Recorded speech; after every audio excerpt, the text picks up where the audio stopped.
High सांग मैंने तो आज आम जाऊँ मेला बुलवाक गाँव मकर मान की फेरला बेलू एपटे आमर मेला भी शेष होगा बसला आज हूँ मेलार षष्ठ दिन माने मकर दिन ठारू नहींकिना 7 दिन पर्यंत ये आमर मेला चले माँ गंगा मंदिरटी जेहेतु अच्छी नाम अनुसार मेलाटीर ना गंगा मेला बोलिकी रखाही 7 दिन पर्यंत यज्ञ हुए पूजा हुए 7 दिन पर्यंत प्रसाद बंटन भी हुए आ बहुत लोग हजार हजार लोक आसिक प्रसाद खाई माँ दर्शन करके मेला बुलिकी एंजॉय करके जाती।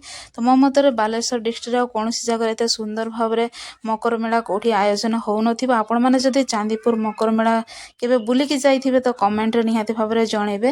तो आमे भी माँ दर्शन करके बाहरी पड़ीथिलु मेला बुलिबाको आ एते मेला रे सुंदर सुंदर जिनस देखिकी मन तो पूरा खुशी जाउतला इच्छा होतला सब किणिकी घर को नेकी जीवो किंतु एटा तो पॉसिबल नुहे बाबू पई गोटे गाड़ी टे निया हला आ गाड़ी देखिकी सी बहुत ही खुशी हला तापरे बहुत तांकर घर करଣା जिनस जहाँ भी दरकार जिनस से सब जिनस से किणाकिणी कले। तो आपण मैंने ए वर्षर मकर मेला केते एंजॉय कले निहाती कमेंट रे जणेबे। तो 7 दिन पर्यंत लोक मैंने बोर न होंतु से मेलोडी वेलोडी यात्रा फतरा भी सब हुए सब किणाकिणी सरला पर टिके पेट पूजा पे आमे चली जाइथिलु चाट दुकान को। तो चाट सब खियापिया सरिला पर घर पे किसी सुंदर सुंदर खाइबा पई मिठा भी किणाकिणी कलु।